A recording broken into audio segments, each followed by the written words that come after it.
So, the Facebook apist has been caught in Tanzania together with his girlfriend slash wife, Nandipha Magudumana. Apparently, there is a third accomplice that was also arrested together with Thabo Bester, the Facebook apist. Hey, my name is Clantis and welcome to the Iron Bars, my true crime YouTube channel.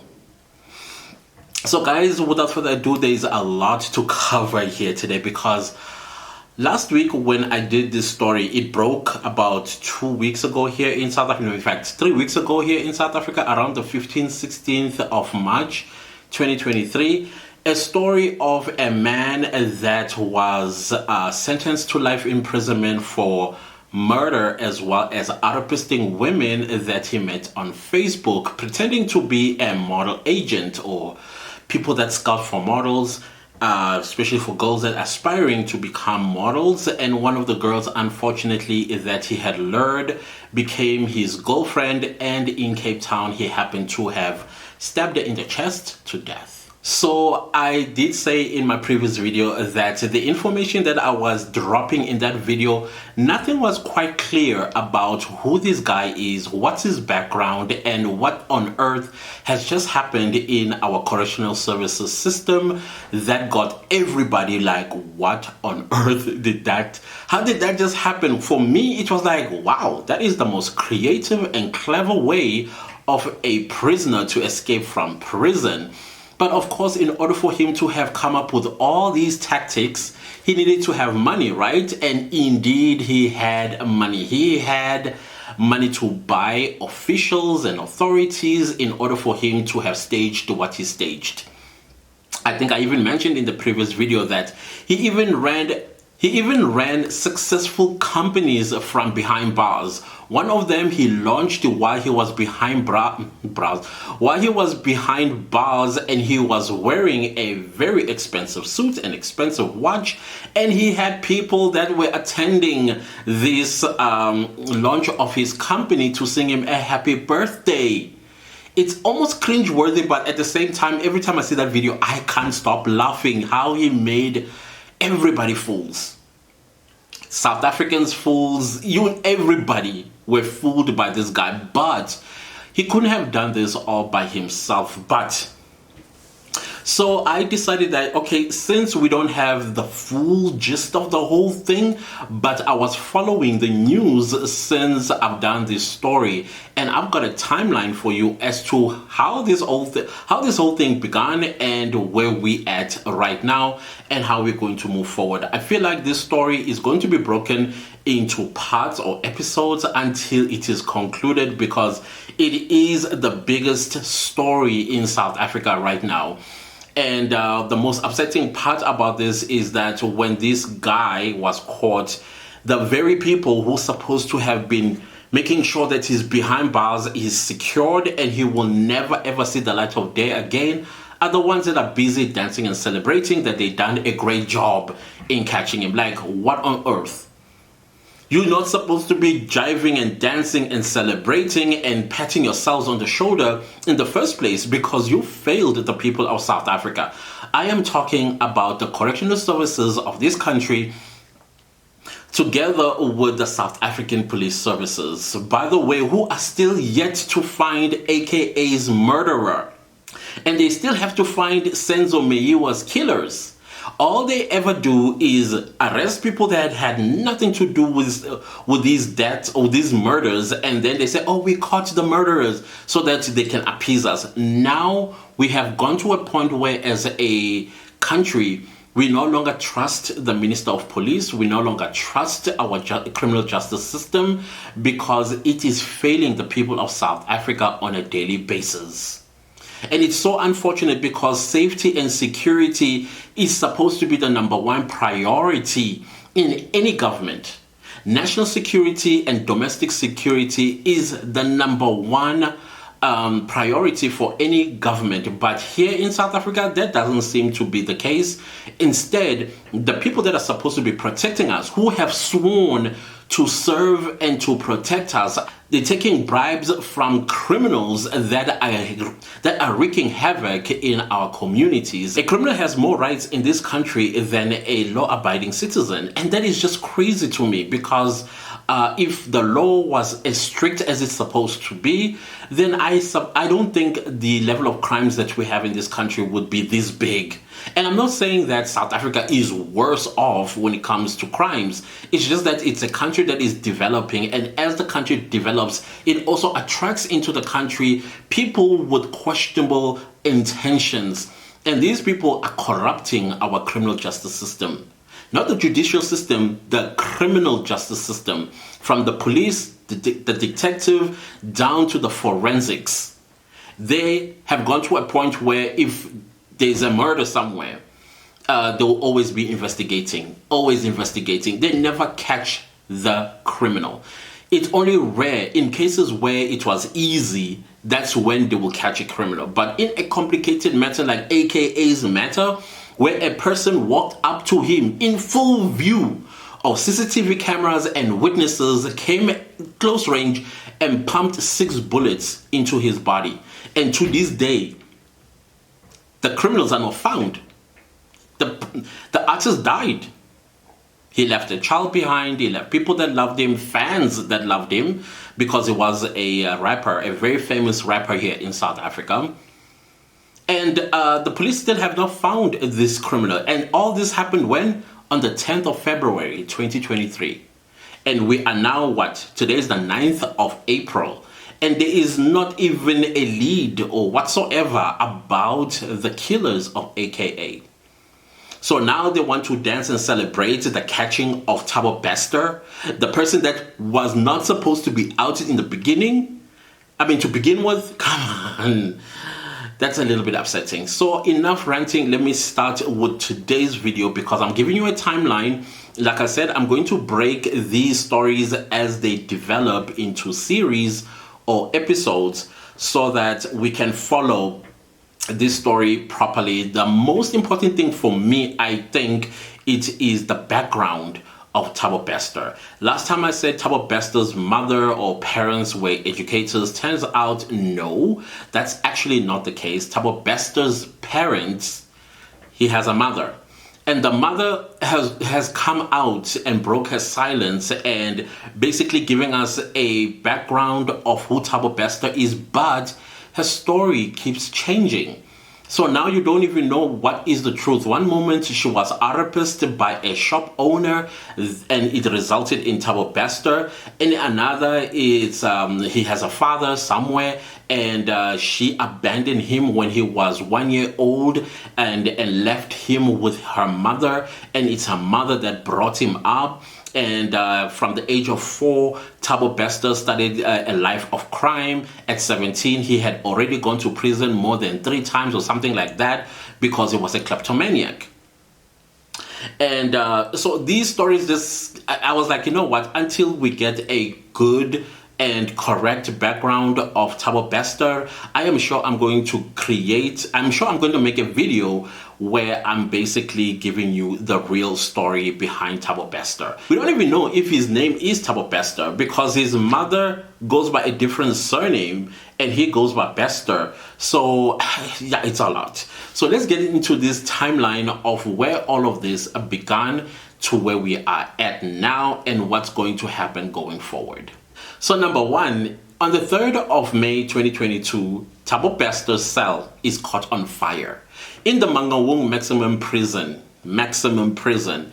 And this fire was a little bit suspicious. Anyways, when the fire had died down, the securities went into the cell and they discovered that there was a body that was underneath the mattress, and they suspected it was that of Thabo Bester because that was his cell.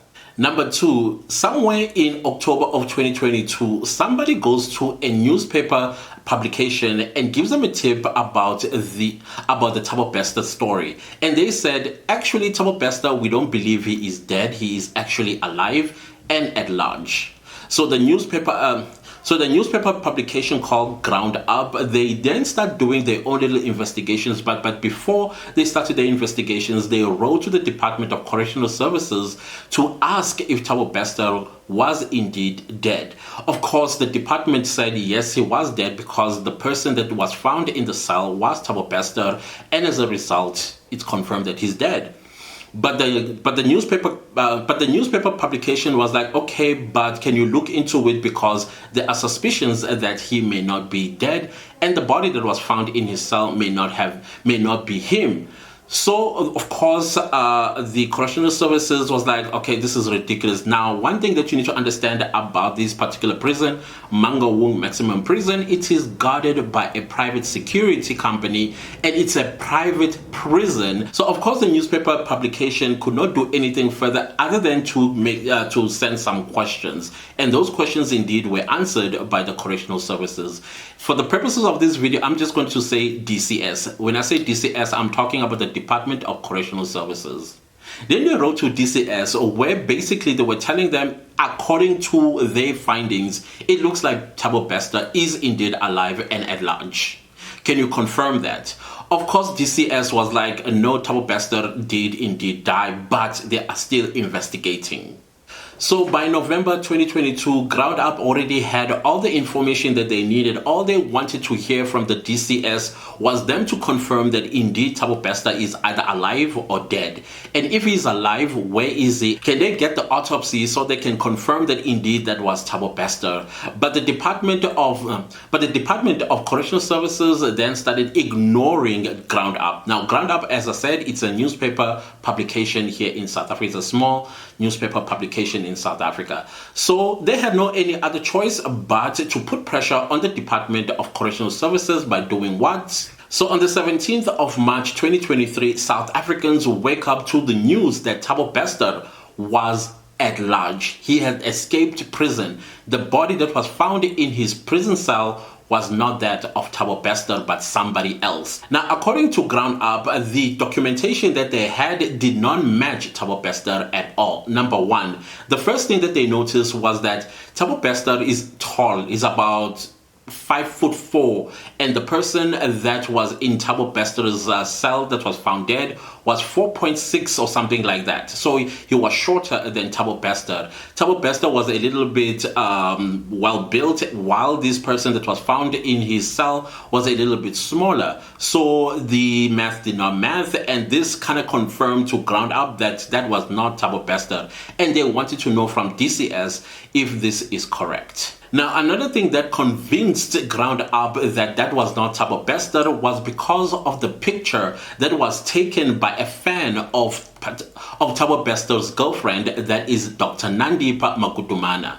Dr. Nandipha Magudumana is an influencer here in South Africa, so she has made herself a following and a fan base, and a person that was in Sandton at Woolworths saw Dr. Magudumana and then started taking pictures without realizing that the pictures that she was taking, she was also taking pictures of that of Thabo Bester, who was with Dr. Magudumana, whom today we know is Thabo Bester's accomplice. Like I said, the reason why Ground Up broke the story was because they were not getting any joy from the DCS with the response that they were requesting.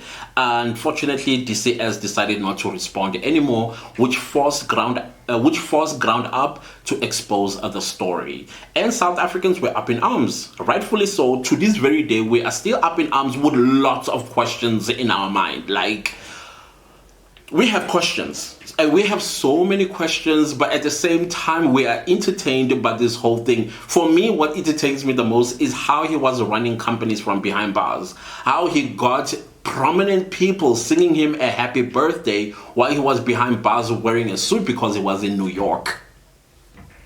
On the 25th of March 2023, the DCS then is forced to come out and confirm that indeed Thabo Bester was alive, and the person that was found in his cell burnt beyond recognition was not Thabo Bester. Because one of the things that was also seen by the pathologist who was examining the body that was found in Thabo Bester was that the body had blunt force trauma, and secondly, the lungs did not inhale any smoke, meaning that when the Meaning that this person that was burned beyond recognition was already dead when he was brought into the prison, and therefore confirming that was not Thabo Bester. Unfortunately for DCS, they had to confirm that Thabo Bester was at large. He was on the run, and they are busy looking for him.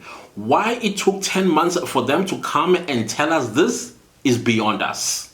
On the 27th of March 2023, G-Force, the security company that is responsible in securing the prisoners and the prison in Mangaung Maximum Prison, released a statement saying, no, that was Thabo Bester, according to them, that was burnt beyond recognition in that cell. They are adamant to this very day that it was Thabo Bester that was in that cell and burnt in that fire.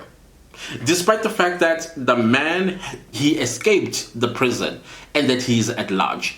And the correctional services confirmed that indeed he has escaped.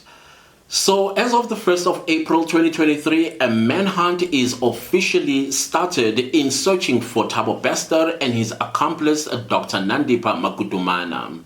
So 3 weeks after the story broke, the South African Police Services descended on Thabo Bester and Dr. Nandipha Magudumana's house in Hyde Park. Basically, they were looking for something nobody knows, because even when the police were asked, what are you looking for? They could not necessarily say what they were looking for. However, sources close to Thabo Bester and Dr. Magudumana say there were bodies buried in the property. So the forensics were basically looking for bodies. Apparently, the people that worked for Thabo Bester and Dr. Magudumana, meaning that the domestic worker as well as the gardener, went missing. So they believe that the two of them were buried somewhere on the property. And this raid happened on the 4th of April 2023. On the 5th of April 2023, Thabo Bester's mother breaks her silence once again. She comes to say, I am poor, I live in poverty, and people are calling me, threatening my life because of Thabo Bester. That to me did not make sense. I'm not even sure why she was saying the things that she was saying. I think maybe she was squeezing the whole media saga to her advantage by telling South Africans that she's poor. And indeed, the media went to her house. Her house does look like a poor person lives in it. And so she was just telling the media that she does not understand why Thabo Bester abandoned her while he was living a lavish lifestyle in Sandton. But then again, when you hear her story about how she abandoned Thabo Bester with her mother, kind of like makes sense why Thabo Bester didn't think of her. Probably the relationship severed, because according to her, the last time she saw Thabo Bester, he was 1 year old. And the next time that she saw Thabo Bester, it was when he was getting sentenced to life imprisonment when he was in Cape Town. So clearly she does not necessarily know her son, and her son doesn't know her. So I didn't understand what she meant by, I know I said he in fact instead of she. I'm not quite sure why she was trying to buy public sympathy, because that actually backfired on her. On the 6th of April 2023, Dr. Nandipha's Mercedes-Benz is found on the Zimbabwean side of the border gate, abandoned. Some people say she was spotted in KwaZulu-Natal somewhere in a very luxurious hotel. Some people are saying no, she was spotted in Zimbabwe, basically just walking about. I'm not quite sure if that is true with this story, but that's the story that we heard. And the questions then started mounting. Why would she abandon her Mercedes-Benz in Zimbabwe, basically? But we later get to find out why. So there was a video that also went viral of a detective that went up to her to basically tell her that they found the Mercedes-Benz abandoned in Zimbabwe, and secondly, that she was owing 700,000 Rand on the vehicle. That is about $40,000. That she owes on the Mercedes-Benz that she had abandoned in Zimbabwe. For what good reason, nobody knows. And when she was confronted by the detective, she did not look like she was worried. She was having lunch, she continued eating. For me, if a police person came up to me while I was eating, I would lose my appetite immediately, especially if I knew that I'm in the wrong. I would have gotten full and nervous, probably attempt no, I wouldn't run, but I would just freeze. But no, she went on eating while she's listening to the detective. Her friend was sitting opposite her, as if like she was blasé and nonchalant about everything that the detective was saying to her, and she did not deny anything. Instead, she told the detective, don't worry, I will sort this out with the person that I bought this vehicle from. And that was the end. Like, so finally on the 8th of April 2023, Thabo Bester and Dr. Nandipha Magudumana are found and arrested in Tanzania in a small town called Arusha, which is 10 kilometers away from the Kenyan border. And they were also found with multiple passports, and none of these passports had a stamp to say they went into Zimbabwe or entered Tanzania and stuff like that. So the question is, who let them into Zimbabwe, who let them into Tanzania, and who was going to let them into Kenya? So when you look at this whole thing, child, it reads that there are people at the top that are in control of everything and anything where Thabo Bester and his girlfriend were going to access. The corridor that was open for them, they already prepaid for those. Now, if you ask me where they were going to, of course they were not going to stay in Kenya as much as they did not stay in Zimbabwe and Tanzania. My guess is they were going all the way to Nigeria. Nigeria is the most populous country on the African continent, and it will be like looking for a needle in a haystack looking for these two. So I suspect that's where they were headed. If they were not headed to Zimbabwe, then they were headed to the Middle East, especially a country where South Africa does not have an extradition treaty with. So my guess is definitely Nigeria. So I don't know. That is something they will have to tell us if they get asked, where were you headed to? And interestingly, they were arrested with a Mozambican national who was driving the vehicle in Tanzania to Kenya.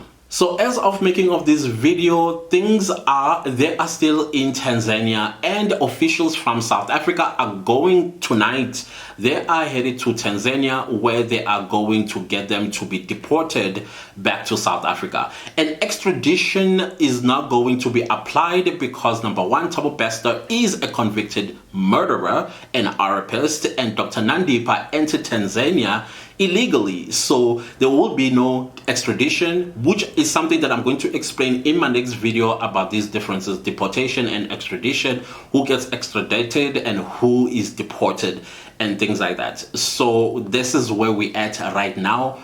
What's going to happen, we're not quite sure. However, I feel that the authorities that are going to fetch Thabo Bester and Dr. Nandipha need to apply extra security, because trust and believe me, the people that worked with him and that were helping them are going to do something to them if they are not secured.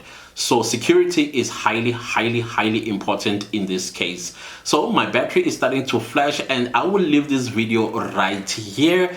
Definitely there will be part 2 now, where we're going to start getting into the nitty-gritties of this story, and I will do a breakdown, a head-to-toe breakdown of the law and how the